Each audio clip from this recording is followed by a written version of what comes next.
Hello, party people. My name is Jenny McDowell, and you're listening to another episode of Oak Performance Radio. Enjoy the show. Ladies and gentlemen, welcome to Oak Performance Radio. I'm your host, Adam Lane. If you're new to the show, our goal here is to create some content, some fantastic content for athletes, parents, and coaches. We tell stories, have laughs, and go into everything that is the end game of athletic performance, helping athletes achieve their optimal performance and be the best they can possibly be.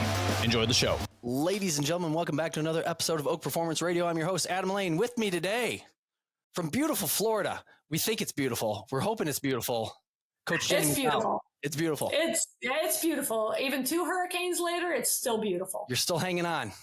Yep, hanging in there. It didn't blow all of Florida away. You're still there. We're still here. Quite a few trees down, a lot of damage, but Florida people are resilient and they were ready for it, and they'll come back stronger than ever, no doubt about it. Jenny, so you're a big deal here. Played some volleyball, coached some volleyball, done many things.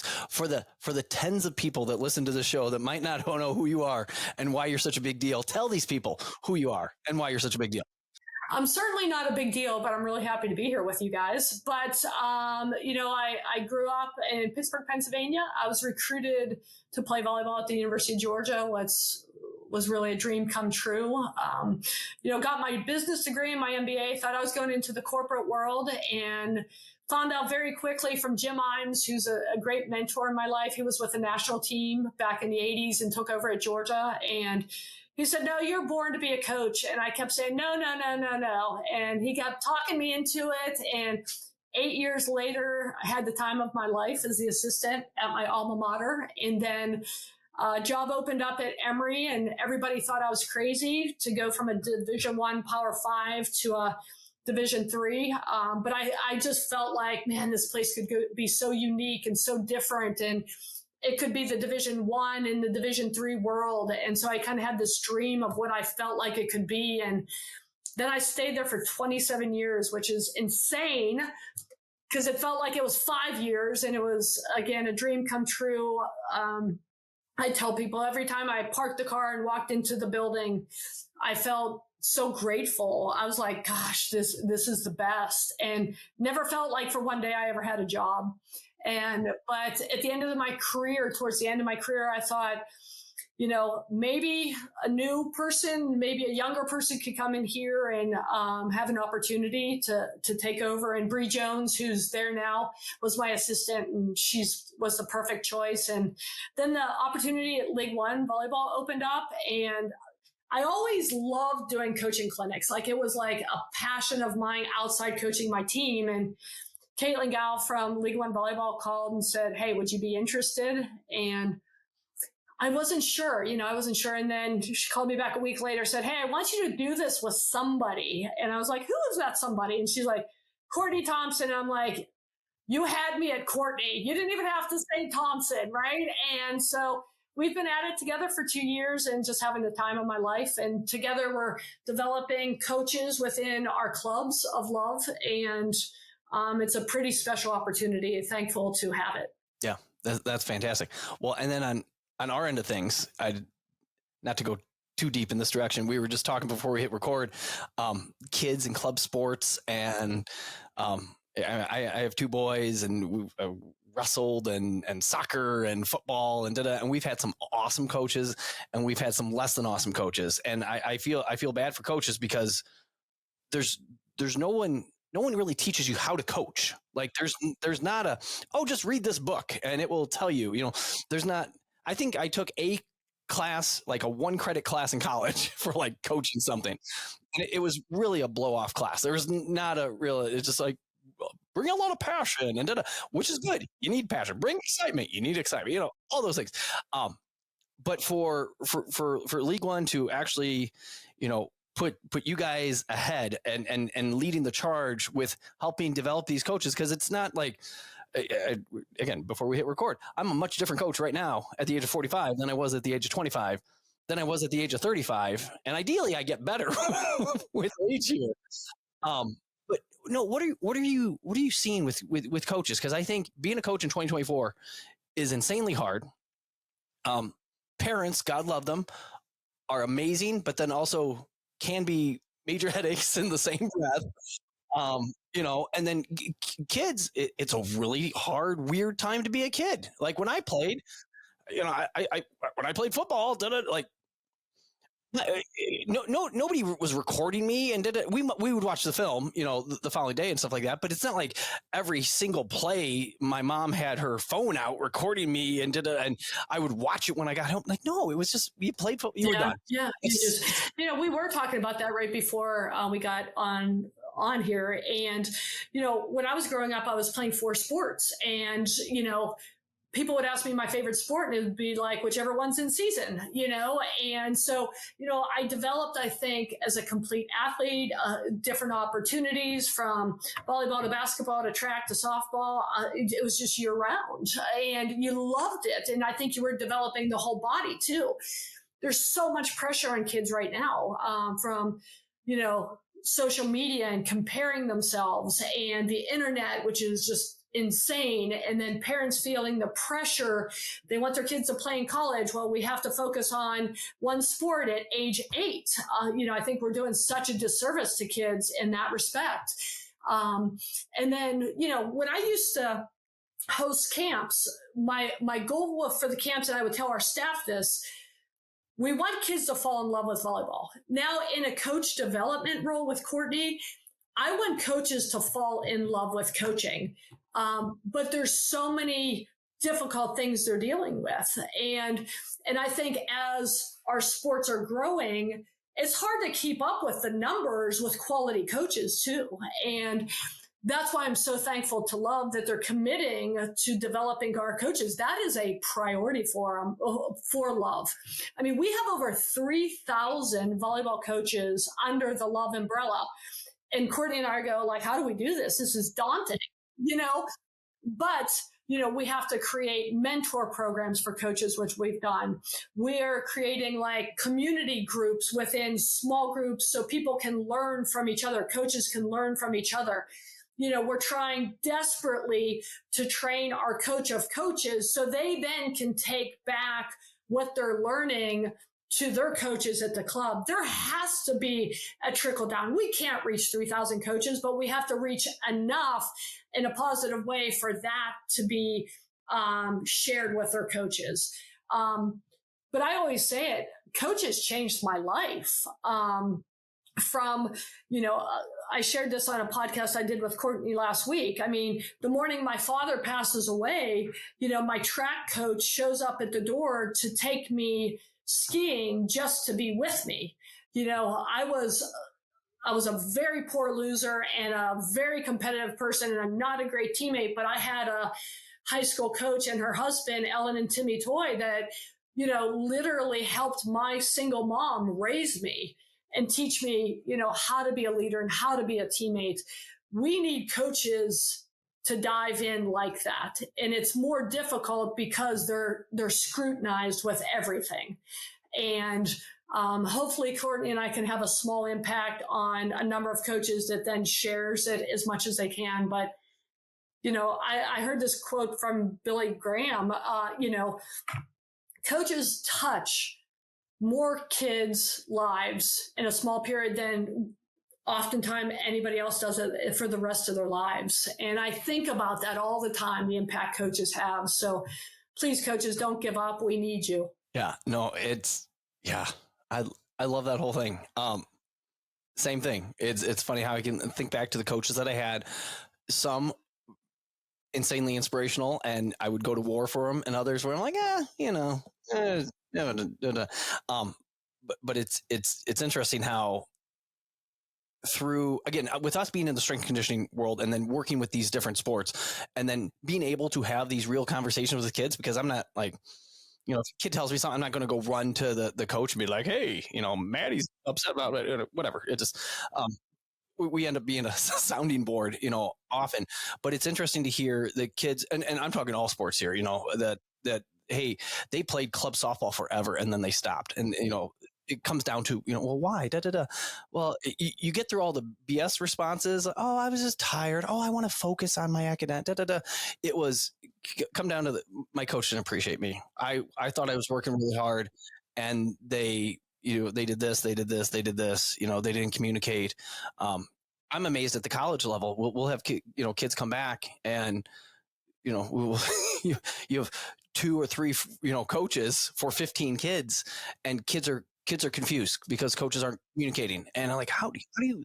There's a 1-to-5 coach to athlete ratio. You're so right. You're so right. Interesting. I was just with my niece who plays college volleyball, and she was telling me, her strength and conditioning staff, she's like, we can't wait to get into the weight room, right? And that's the impact strength and conditioning staff and athletic trainers can have on kids because they desperately care, right? And I've always said this.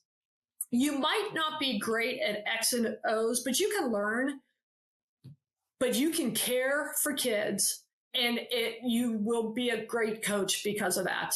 When you dive in and you deeply invest in those kids, that will make you a great coach. We can continue teaching the X and O's, but if it's the opposite, kids aren't going to have a good experience. I don't care how great of an X and O's coach you are. It's not going to make a difference unless you care.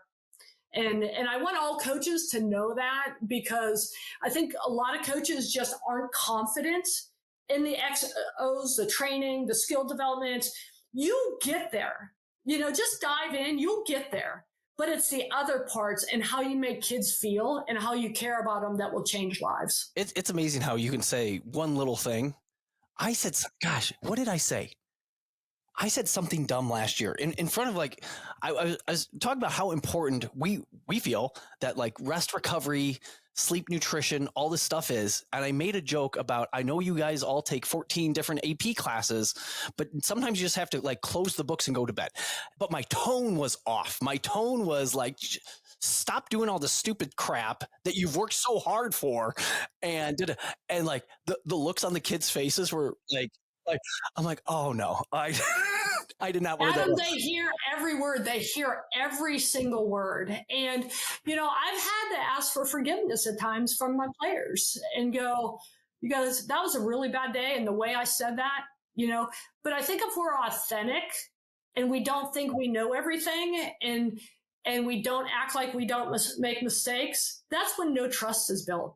If we're going, guys, I screwed up. I'm sorry about what I said. They're going to give you so much grace, and they know that we're not perfect and we don't have to be perfect, but we have to own up to the fact that we're going to make mistakes too. And if we're going to make mistakes, we sure the heck better allow them to do the same thing. Yeah. I'll tell you a crazy thing about how our words impact. This was early on in my career, and we had this kid. She was a middle stud athlete. And she was just relentless to be the best. Right. But she had a really bad back problem, spinal stenosis. So she had to do so much stretching and everything. And this weekend we were getting ready for conference championships, and we arrive after a bus ride or whatever. And I said, Megan, just make sure you've got to stretch every hour so you're ready for tomorrow. Adam, she set her alarm for every hour to get up and stretch. The next morning, she looks exhausted. I'm like, what? Did you sleep? She goes, well, you told me to get up every hour and stretch. And I was like, Megan, I was just talking about do it as much as you could, not get up every hour and sleep. But it reminded me they hear everything we say. And they want to, kids want to please us, and so we've got to be, our words are so impactful. So if you were to, speaking to, I know everyone in the world listens to this podcast, but pretend it's just the 70 some odd VC United coaches. If you're speaking to them, what are you going into this season? You want to challenge them to do? I want to make sure their kids fall in love with volleyball, fall in love with competing, fall in love with being part of a team, to create an experience that, yes, you're going to help them to be the best volleyball player they can be, but they aren't going to forget the next 7 months for the rest of their lives.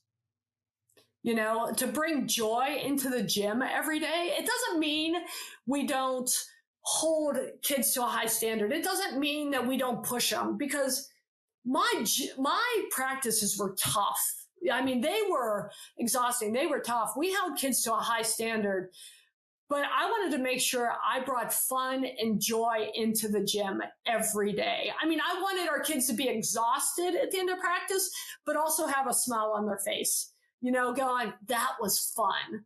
So I would just challenge you and just, bring joy into the gym. It doesn't mean that we can't have bad days. But we want to make sure for the next 7-8 months that they're in the gym with you, they'll never forget it because it was such an amazing experience. Yeah.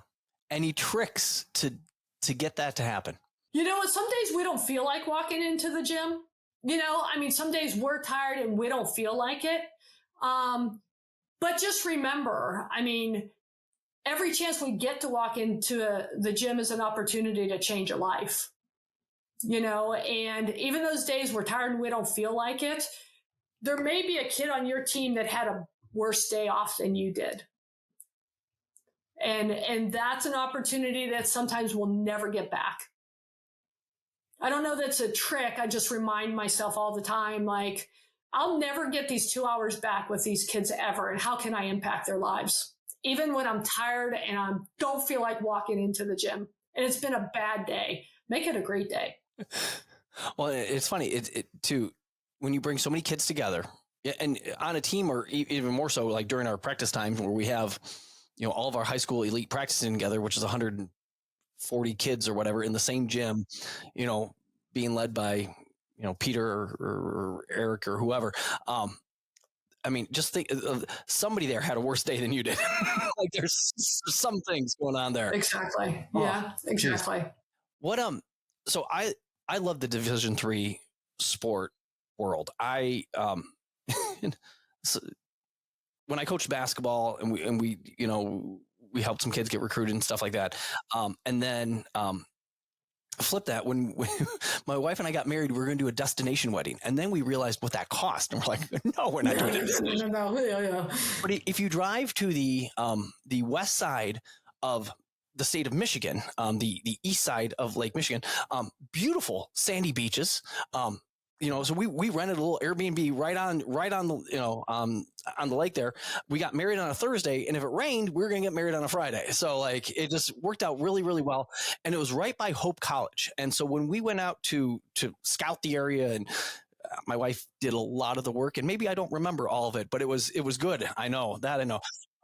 But there was the Division III national basketball championships for girls going on, and Illinois Wesleyan was there, Stevens Point was there, some team out east was there, and and I begged my wife, I'm like, I'll do this, but can we go watch some good basketball?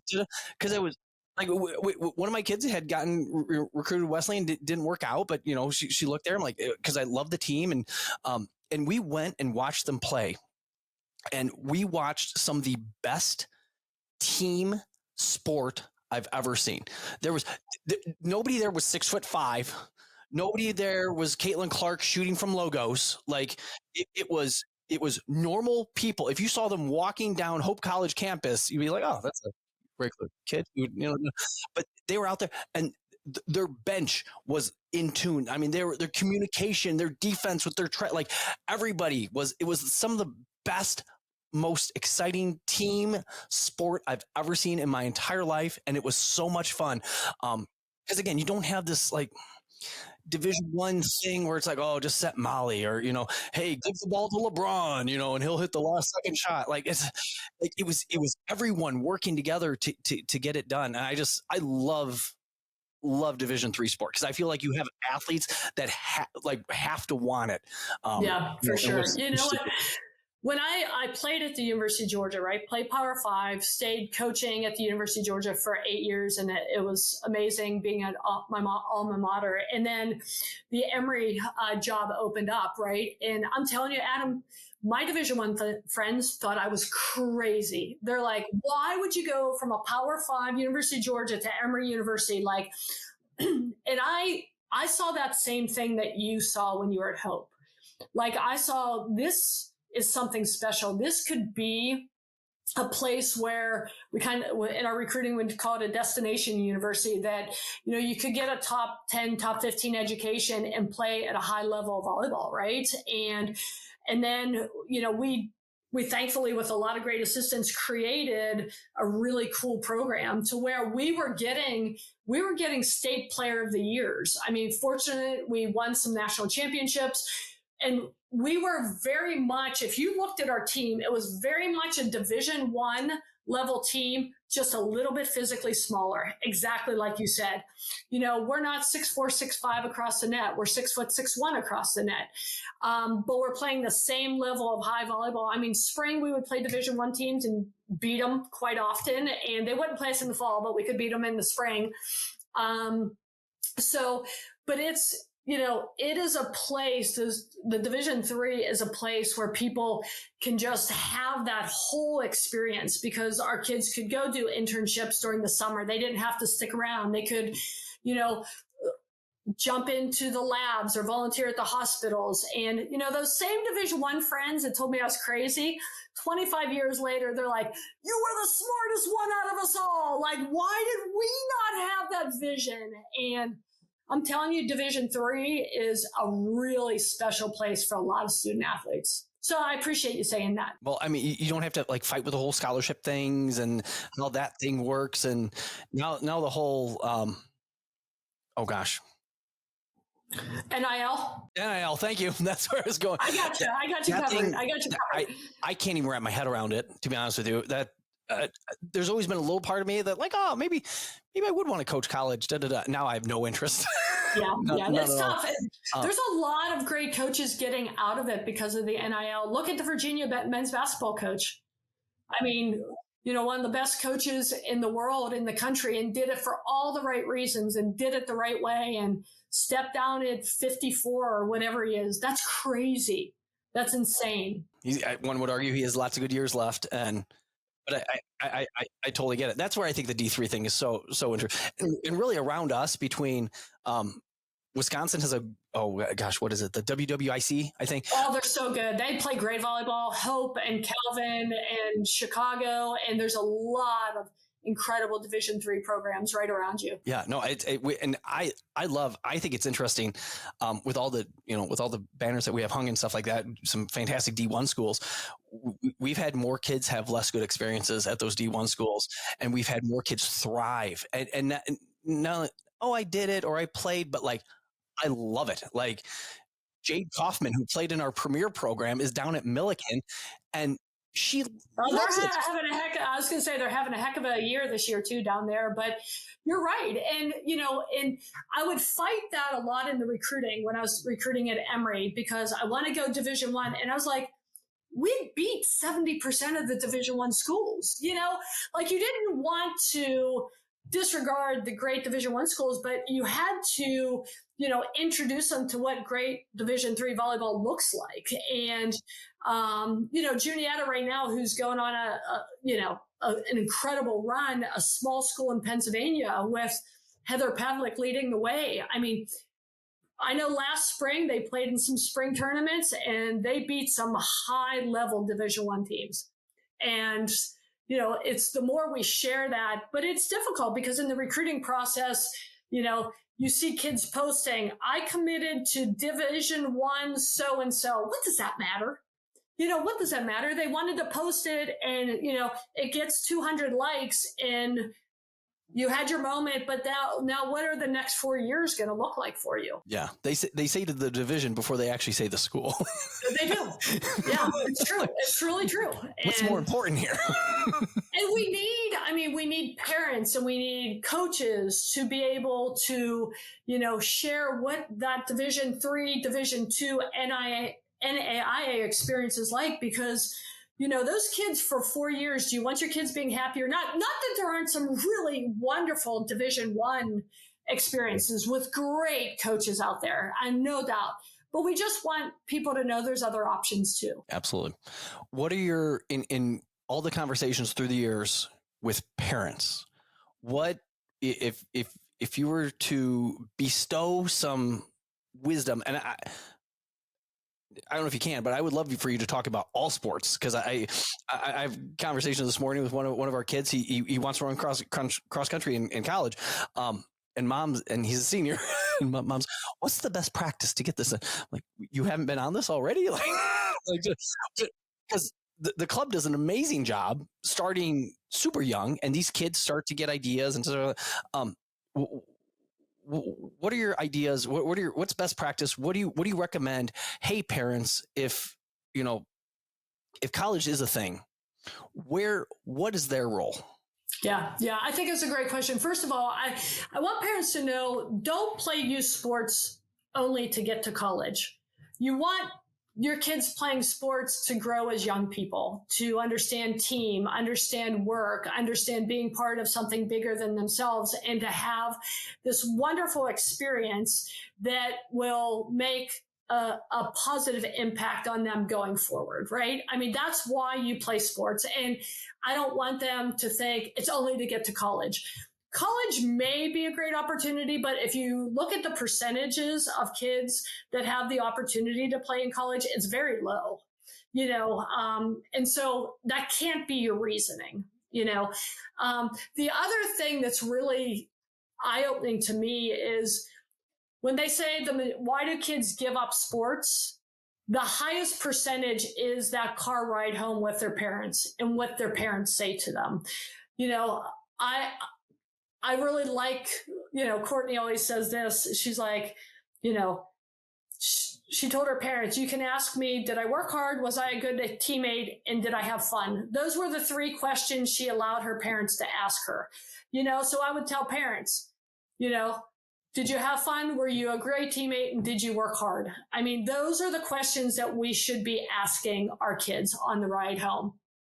Now, if your kid does have the desire to play in college, I think you just need to open up and look at all opportunities.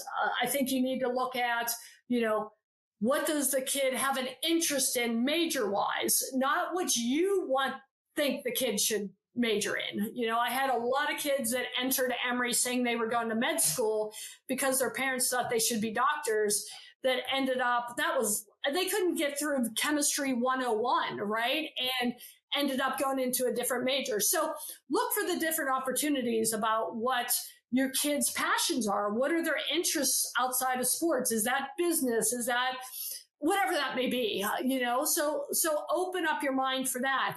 Secondly, where does your kid fit in best to campus communities? Is that a big school? Oftentimes people are like, I want to go to a big SEC state school, but then they get there and they're like, but I don't find community here. So what does that look like?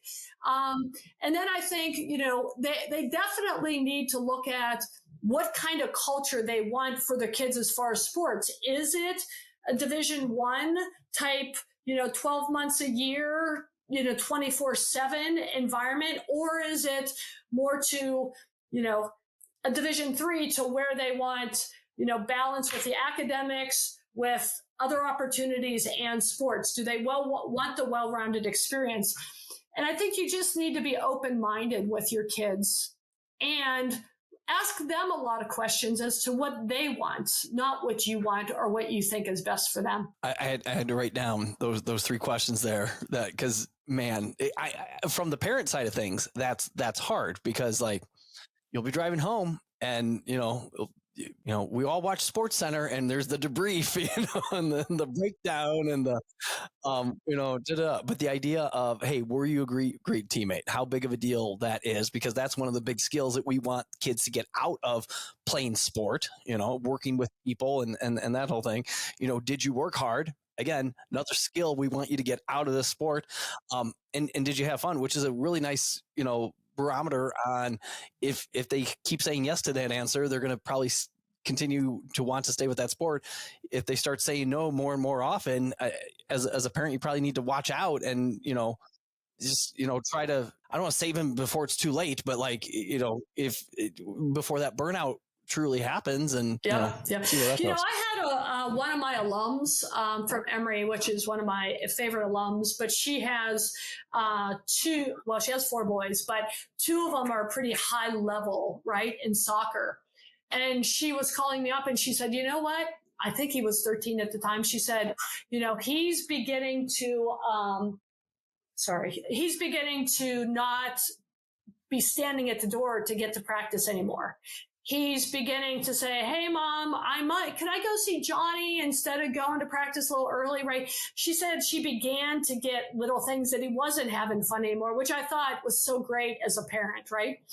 And she and her husband said, you're taking off this season. And he did a little bit of crying and he did a little bit of that. And they took off an entire, really important season. And she said it got him so refreshed. And she said, we took so much crap from the coaches. We took so much crap from the other parents saying, I can't believe you're taking Johnny off the field. And she said, he got his excitement back. It was the best thing she said we ever did, but it was hard. And now he's enjoying it again, but he just needed a break. And it reminded them, hey, we've been pushing him hard, but she said, we took a lot of flack from a lot of people. Yeah. I think that's fantastic. That is, and I could see the flack. Holy cow. Yeah.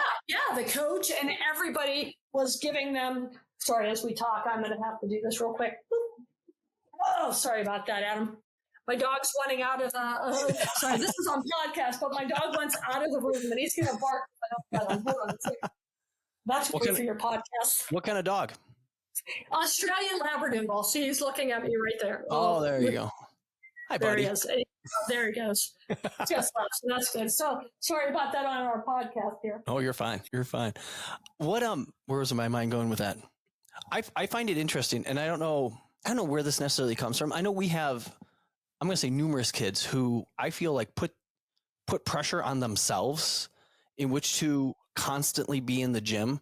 And then it's almost like they're not living up to their own expectation of themselves. Like in my mind, I love how college is set up. Like you play your season, you stop, you take some time off volleyball. On the strength side, you lift heavy, you get after it. You become a better athlete in that spring semester. You play some, obviously you get your touches and stuff like that, but not nearly as intense as what it is during the season. During the summer, similar thing. We're lifting, we're trying to be, trying to become a better athlete. Again, getting your touches and things like that too. Again, very important. But then when you hit the season, you hit the season hard, but like it's 4 or 5 months of like intense, but then it's 7 months of developing the athlete, developing the skill, and kind of relaxing a little bit, where when you look at the high school deal, high school is August through end of October-ish. There is a little bit of break in November, but our kids like, well, and our kids feel guilty. Like we've had kids who have won the state championship on a Saturday, and they are in the gym here on a Monday. And I'm like, what, Molly, take a day, kid. Like, what are, oh no, I just wanted to come in, blah, blah, blah, blah, blah. But it's interesting to see it change as like time goes on and they get a little older and stuff like that. And they want that time off. Yeah. Well, I think the young kids, they have their goals and they see where they want to go. And sometimes nobody's telling them they're going to get there if they have more rest time too. You know what I mean? That's the narrative that we have created, that you have to just go nonstop, when actually that's probably counterproductive. I would rather them be with you and getting stronger and doing injury prevention, than hitting 1,000 balls and tearing their shoulder. But we as the coaches and we as the adults and we are as the trainers and we as the club coaches aren't telling them that rest and that time off is important. We're just saying, I could go on all day about this. We're making them feel guilty if they're not back in the gym on Monday. It's crazy. But yet we feel like if we don't have them, then, we're not providing the service for them. We're not providing the hours for them. We're not doing the individuals for them. It's totally out of whack. I could go on all day, but it's totally out of whack. But until we put more guidelines on youth sports, it's not going to change, and you're right. At least with colleges, there's the NCAA rules by which you can't do certain things. But with youth sports and high school sports, they're not. And I remember my niece she ended up playing basketball at the University of Missouri, and she desperately wanted to play club volleyball. She desperately wanted to play club. And she started to play, and I think she could have probably been really good. But her high school basketball team was very good, and they would always be in the state championship or that far. The club coaches, if she didn't make practice, they wouldn't allow her to play in the tournaments. So she ended up missing practice because of state basketball, but yet she would get to the tournaments, but because she wasn't at practice, they sat her for 2 days and she ended up quitting volleyball. Like, what are we doing? That's crazy. And that's not a single story. That happens quite often. Or club coaches, or I'm sorry, I'm getting off now because this frustrates me, but, club directors, not at our clubs, of course, but, you're hearing of club directors telling them they can't go to their high school tryouts or high school open gyms and miss club practice. Like, what are we doing? We're just putting so much pressure on these kids as opposed to being in it with them. And that's when they feel guilty. And that's why they feel like they have to be in the gym on Monday. Like, let kids be kids. Whew, I could go on all day about that. No, that was fantastic. And I do think, and this is where I think BC does it so well, the number of, because we're Rockford, but then it's a much of small town USA. And so we have kids that have to play other sports. If not, they don't have those sports. Oh, you're playing softball? Yeah, we needed 12. Like,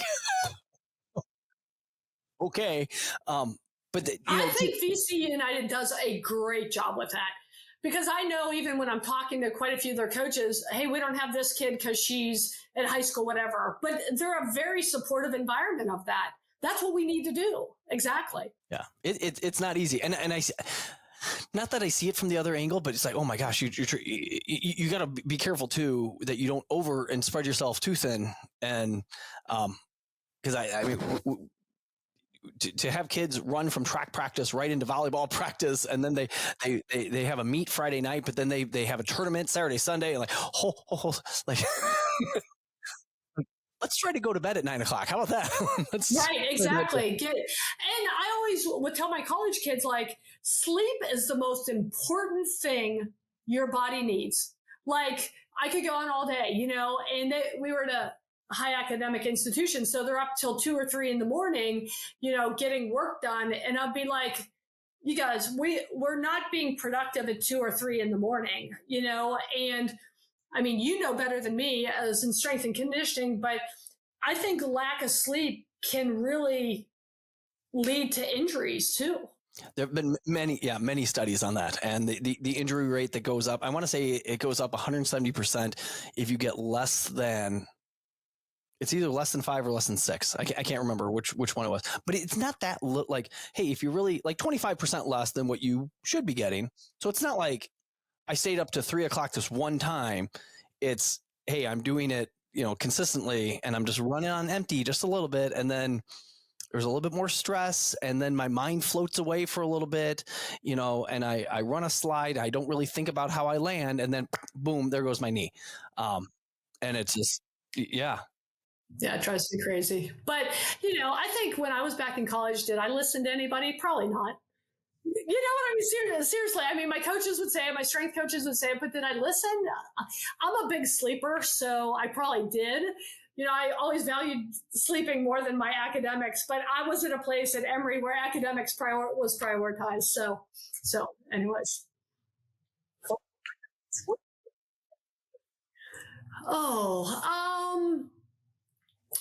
The one thing that I would say, you didn't ask me, but just like applaud coaches. It's a tough time right now for coaches, for the pressure that's on them, the pressure to win, the pressure from parents, the pressure to get kids to college, the expectations, the internet, but find joy in the impact that you make on the lives of young people.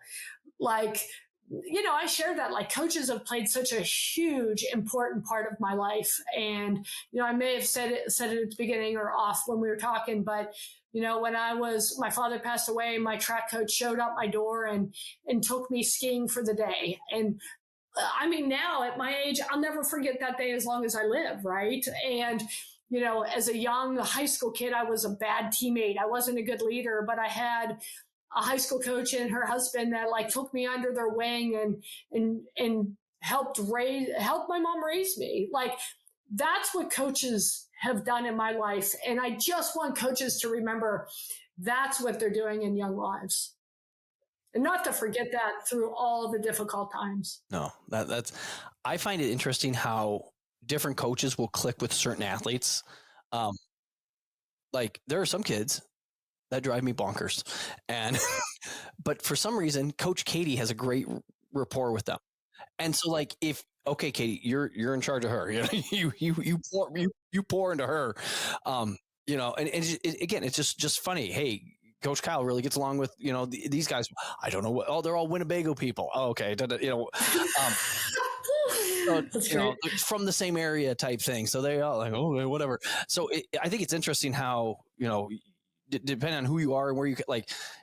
You might not be able to connect overly deep and take every kid skiing, but like, man, for the ones that you absolutely do, and I don't want to say play favors here because that's not what I'm saying. No, I agree with you 100%. And we used to do that on our staff, and we had the luxury, we had a lot of volunteers on our coaching staff and, but we did have a large team, but we would do that same thing. I'm like, I really connect with these 5 or 6. I know you connect with these and, and the head coaches need to let their assistants do that. You know what I mean? I mean, sometimes head coaches want control of everything, but your assistants can make the same impact you can. But I'm like, I do not connect with her. Please, Amanda, you do, and I think that's really important. That's a really good point, Adam. No, I just think I found the same thing when I was teaching too, that like, there'll be a kid that I absolutely love in class, and then in talking to the language arts teacher, she wants to throw him up against the wall every day. Exactly. We're all different and we connect with different people. The other thing that I would say to coaches, and this is really, really hard, but to build trust, you have to be authentically yourself. Like, you and I can't try to be, Nick Saban or, Mike Krzyzewski or I can't be Courtney Thompson. I can't be Susie Fritz. Like, we have to authentically be ourselves and we're going to make mistakes. And, we can own those mistakes, but we're never going to build trust unless our athletes know who we truly are. And so I tried to be very authentic and very open to them so they could then be that to me. And that's the only way you truly build trust. And, you're in the 5th set and you make a tough substitution. If that kid trusts you that you now put on the bench, it's going to be a whole lot different looking than if you don't have a relationship with them. That's fantastic. I could see, like, I always find it interesting how or why, certain coaches are more successful than other coaches and stuff like that.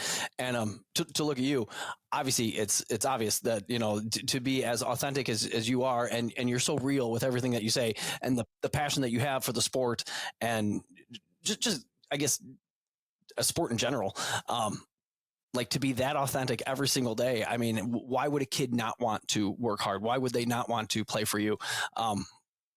And I guess this goes for any coach. If a coach comes every day to practice and they're just,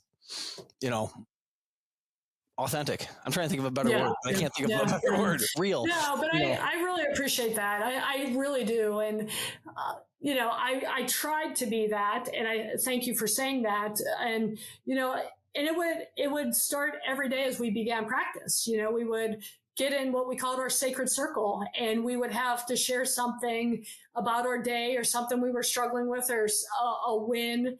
And we made every one of our coaches do it. And some days, that wasn't easy, but we would share, hey, you guys, I had a really crappy day and this is why, for them to see I have crappy days too. And, by the end of that season, that sacred circle was something that was so strong, and they trusted so much, and they knew that they could authentically be themselves. And we had moments within that circle that were gut wrenching for things that kids were going through, but we also celebrated wins. But if we didn't create that trust with everybody, then I don't think we would have had the success on the court that we did. Can you I'm thinking coaches going into the year here, we're starting, team selection is done right before Thanksgiving, and then December 2nd, 3rd, whatever that Monday is, we start rolling. I know in talking with Peter and Eric, they really want to make a concerted effort in which to, we 3 weeks of practice, 2 weeks of Christmas, a week, and then we play. And so like they want these teams to bond and bond quickly and bond early, because if you push it off too much, that's when cliques start to form and can you describe that circle thing just a little bit more, just so like, because I think that's an absolutely fantastic idea. And I also see that being a thing that a lot of coaches wouldn't partake in, because it's like, well, my business is my business. And, you guys share your little hoo-ha circle and, blah, blah, blah, blah, blah. I think it's a huge mistake if the coaches don't take part in that. Huge mistake. Because again, I think trust is built by coaches being authentic. And I think that's really hard for some coaches to do, because they want to, I'm the coach, the only thing you know about me is I'm the coach and you're going to respect me. Well, first of all, you're going to get a lot more respect and a lot more trust if you're authentically real with your kids. We would start every single practice, Adam, and this is, you could ask my alums, in a circle.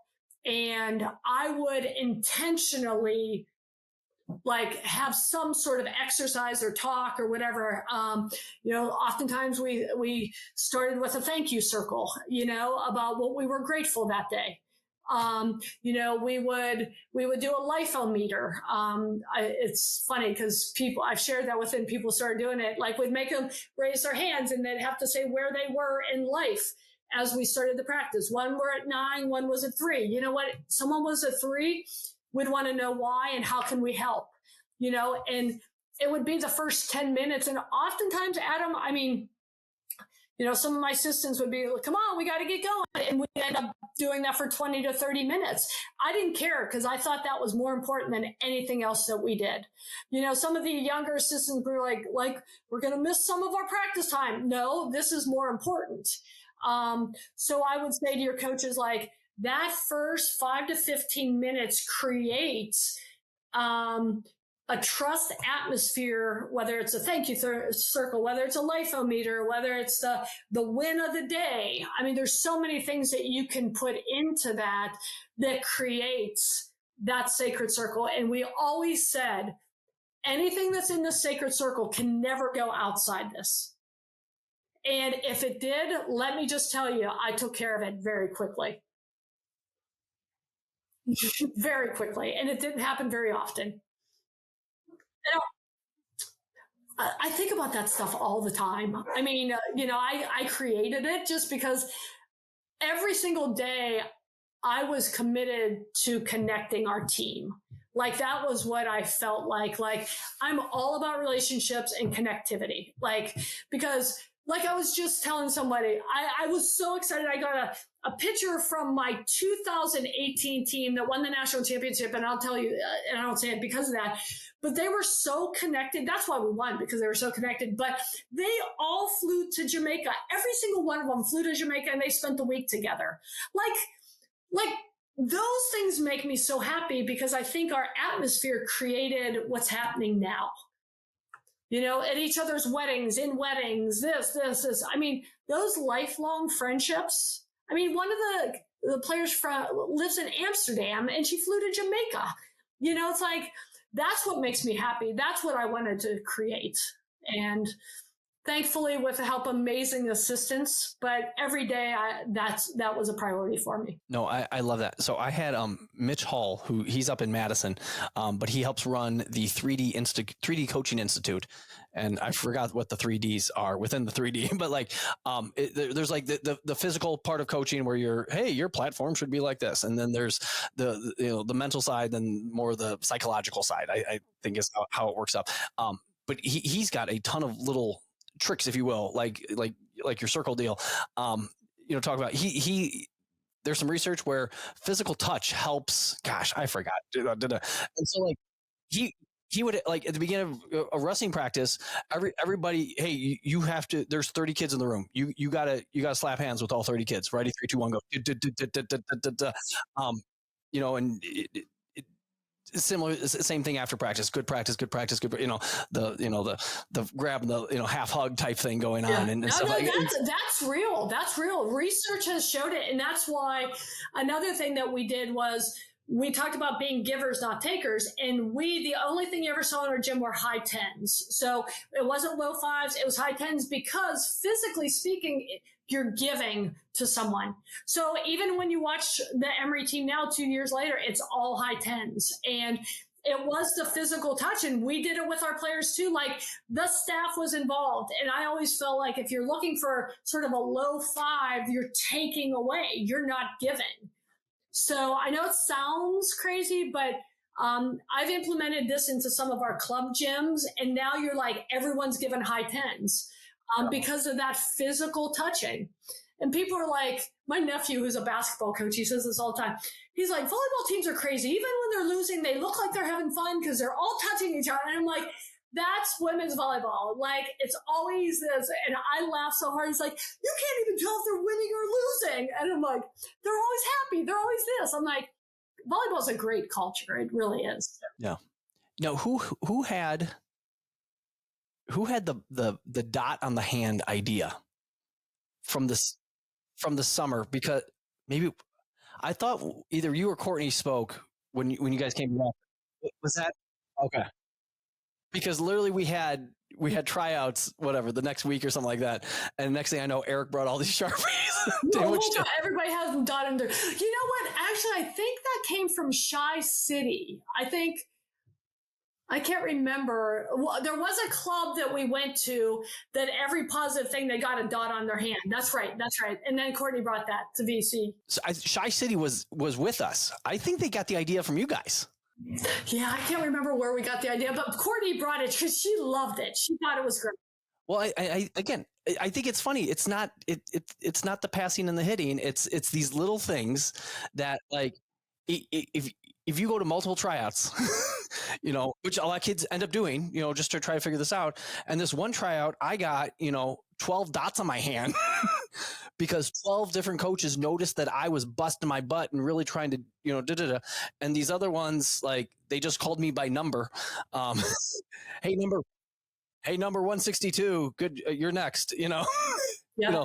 Well, even at camps, and this is, even when I did camps, and we were fortunate, we really grew our camps well, we would have name tags every day, Adam.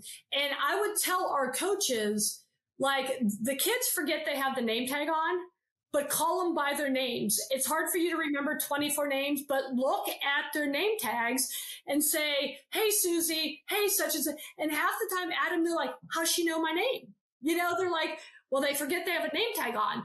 But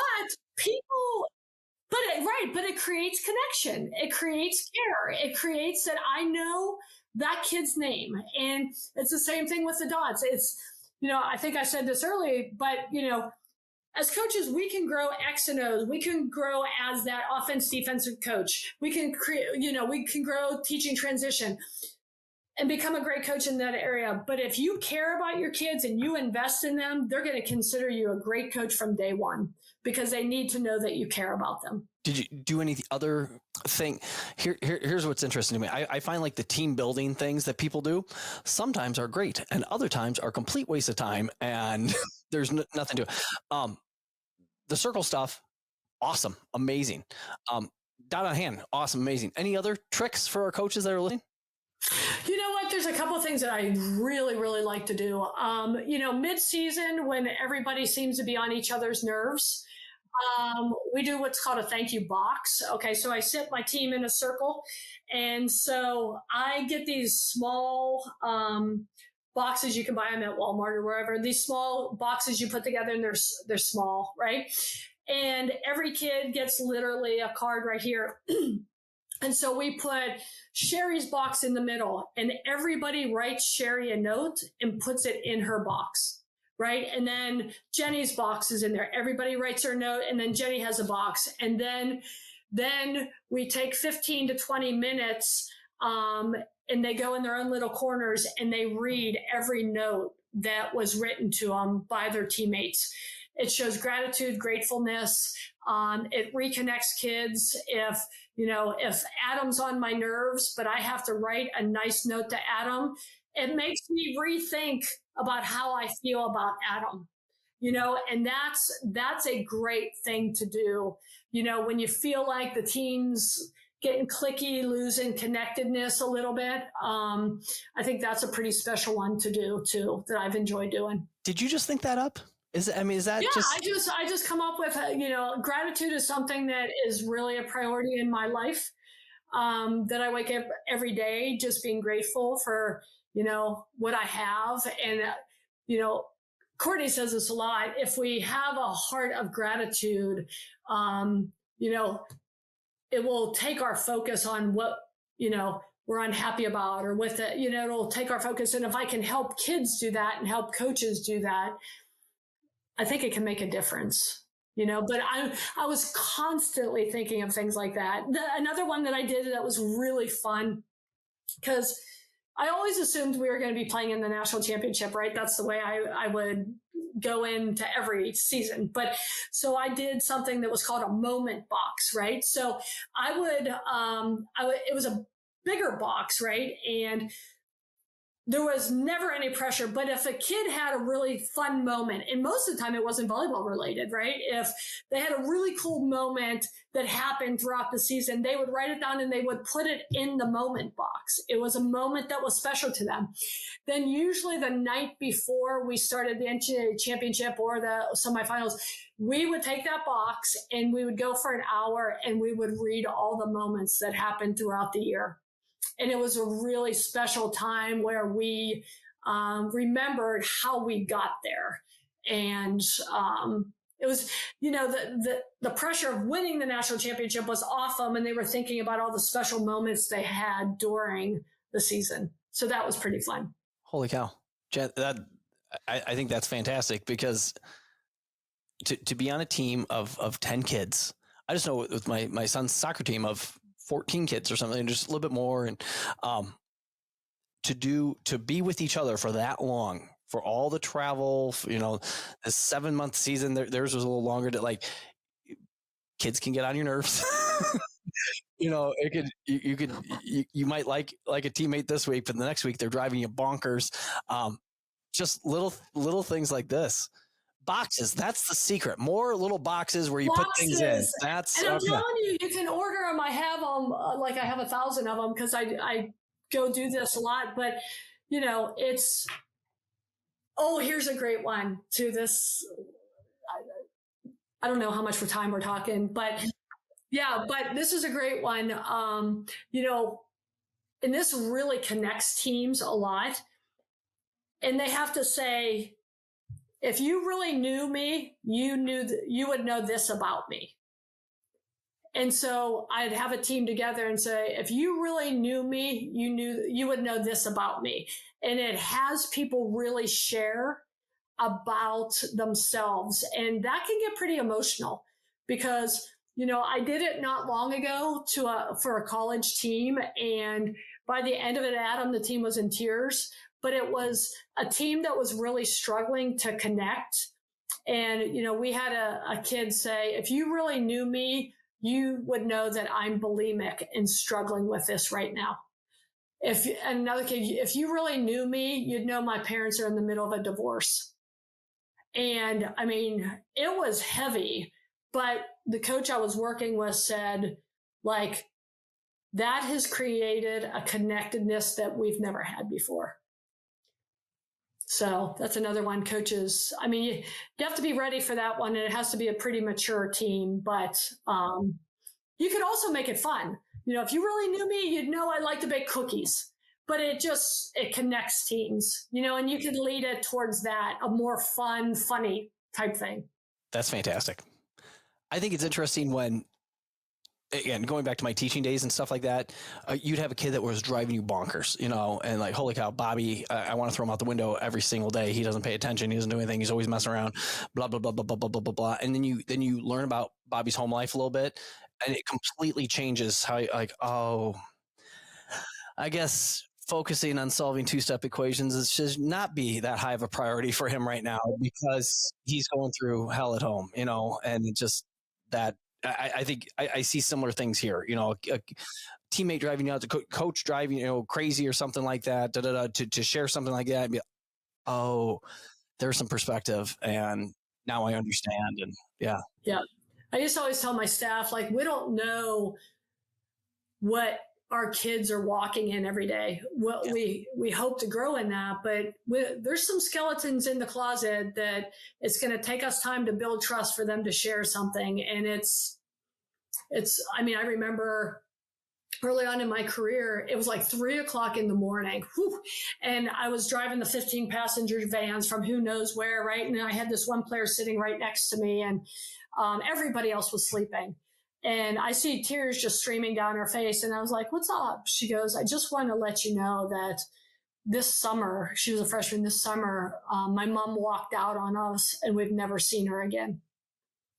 And she was a family of 5 kids and mom just didn't want the burden of 5 kids anymore. And she just walked out and they hadn't seen her. I'm like, had I not built a relationship with her, she would have never shared that. Mm-hmm. But I knew then how I could connect with her and how I could be there for her. But, you know, if we don't get in the trenches with our kids, then we're never going to be able to have them share things like that. Yeah. Yeah. Holy cow. Jay, this is awesome. This is fantastic. All right, Adam. Well, thanks for the opportunity to talk with you guys. Yeah. And, every single VC coach is going to listen to this. You know, I'll make sure Eric listens to it twice. People want to follow you, see what you're doing. Are you out there on the interwebs? I very, very rarely are on social media. You know, I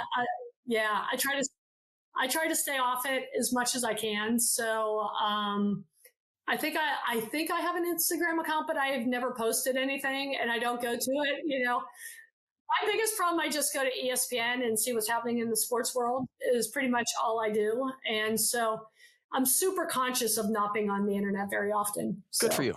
That's awesome.